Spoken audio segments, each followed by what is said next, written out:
Welcome back to the channel, and if you are new here, make sure to subscribe and turn on notifications so you never miss these critical updates. The story we are digging into today has reignited fierce debate and drawn attention across political circles. Donald Trump is being accused of interfering in the Jeffrey Epstein case and in the way sensitive Epstein files are being handled and released. His connection to Epstein has been documented in photographs and accounts from the 1990s, but what is shaking Washington now are the claims that his administration used its influence to control how much information about Epstein and his associates would ever reach the public. Critics believe this interference is the key reason the Epstein files remain incomplete, heavily redacted, or still hidden behind layers of government secrecy. For supporters, the accusations are politically motivated, but for many lawmakers, journalists, and victim advocates, the timing and manner of the disclosures suggest more than just coincidence. The Epstein saga has always been a story of power, secrecy, and abuse. From his controversial 2008 Florida plea deal to his 2019 federal arrest on sex trafficking charges, Epstein operated at the intersection of money, influence, and access to some of the most powerful individuals in the world. His death in custody only fueled suspicions that the truth about his network might never fully come out. Enter Donald Trump, who not only had social interactions with Epstein decades ago but who also presided over the Justice Department during a time when Epstein's records were being reviewed, redacted, and selectively released. For critics, that overlap is not just background noise, it is the central reason transparency has been obstructed. When the Department of Justice announced its first phase of declassified Epstein files, it was billed as a step toward openness. But many were shocked to discover that the documents were not new at all, consisting largely of records that had already leaked or been referenced in the media.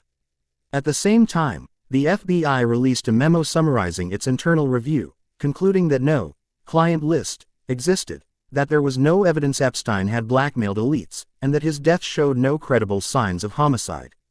On paper, those findings were intended to dispel the wildest conspiracy theories, but instead they gave fresh ammunition to critics who argued the review was scripted. Why, they asked, would a supposedly exhaustive examination downplay the very questions the public had been demanding answers to? And why release a batch of documents that added nothing new? For detractors, the answer was simple.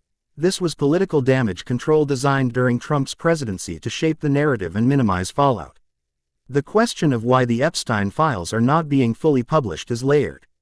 The Justice Department has consistently pointed to legal requirements, the need to protect the identities of victims, to avoid exposing explicit evidence of child sexual abuse, and to obey rules around sealed testimony and grand jury secrecy. Those are legitimate constraints.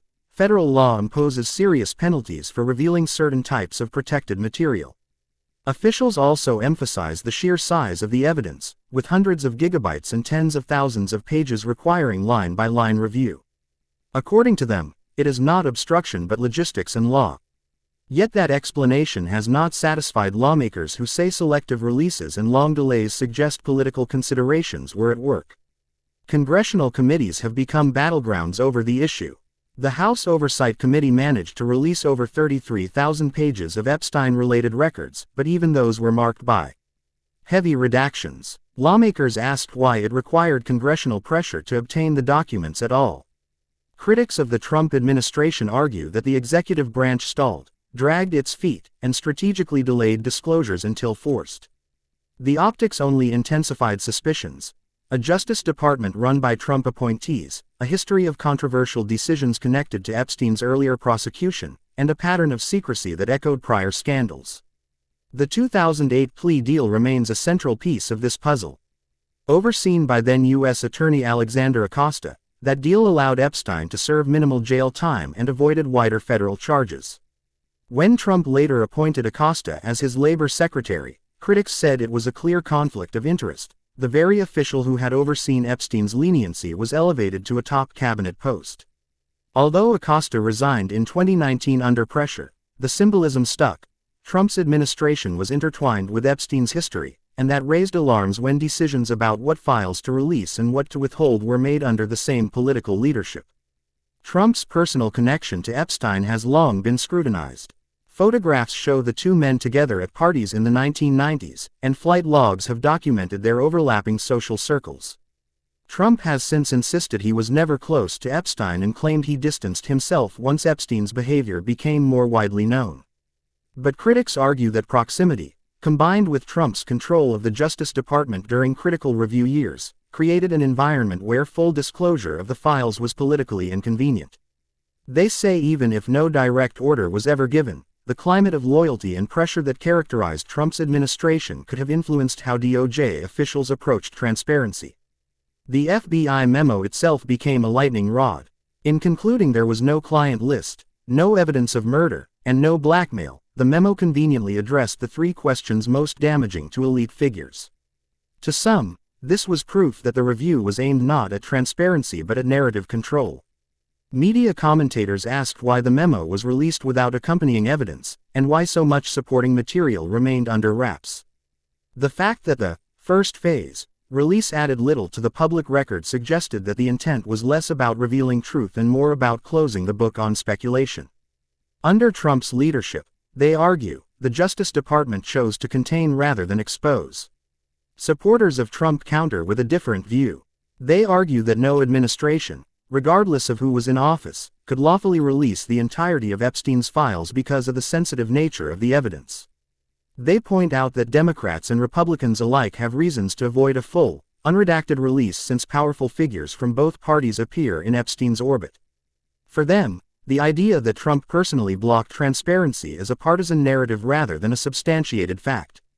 They stress that without proof of a direct order, allegations of interference remain speculative. But politics is as much about perception as it is about proof. The fact that Acosta was in Trump's cabinet, that the DOJ under Trump presided over a selective and anticlimactic release, and that Congress had to pry documents out of the executive branch all build the perception of interference. Add to that Trump's pattern of weighing in on legal matters, from commenting on ongoing investigations to criticizing prosecutors, and it becomes easier for the public to believe that his presence loomed over the Epstein disclosures. The larger tragedy is that while politicians debate and agencies defend their secrecy, victims are once again caught in the middle. For survivors of Epstein's abuse, the promise of transparency represented more than curiosity, it represented recognition and accountability. Seeing names redacted, documents withheld, and conclusions drawn without context feels like history repeating itself, just as they were sidelined in 2008. Advocates say that until the files are fully released, with appropriate protections but without political filtering, victims will never feel justice has been served. As the controversy drags on, the files themselves have become symbols. To transparency advocates, they are the hidden truth about a network of power and abuse. To the Justice Department, they are a legal minefield requiring careful handling. To Trump's critics, they are the evidence of interference and manipulation. And to Trump's defenders, they are a political weapon wielded by opponents who see scandal in every sealed page. What remains clear is that the Epstein files are far from a closed case. With Congress continuing to demand more, with victims pressing for justice, and with journalists scrutinizing every release, the fight over these documents will not end soon. Trump's involvement, whether direct interference or indirect influence, ensures that his name will remain tied to the controversy, a reminder that the story of Jeffrey Epstein is as much about power and politics as it is about crime and justice. And so, the central question lingers, will the public ever see the complete, unredacted Epstein files? Or will secrecy, legal constraints, and political calculations ensure that the full truth remains buried? For now, the answers remain locked in vaults of evidence, sealed courtrooms, and redacted pages. The tension between what is legally required and what is politically convenient guarantees that the debate will continue, and Trump's shadow will remain part of it. Thanks for watching, and if you're new to the channel, don't forget to subscribe and ring the bell so you never miss updates as this story unfolds. The Epstein case, the files, and Trump's alleged interference will continue to shape the national conversation, and we'll be here to bring you every development.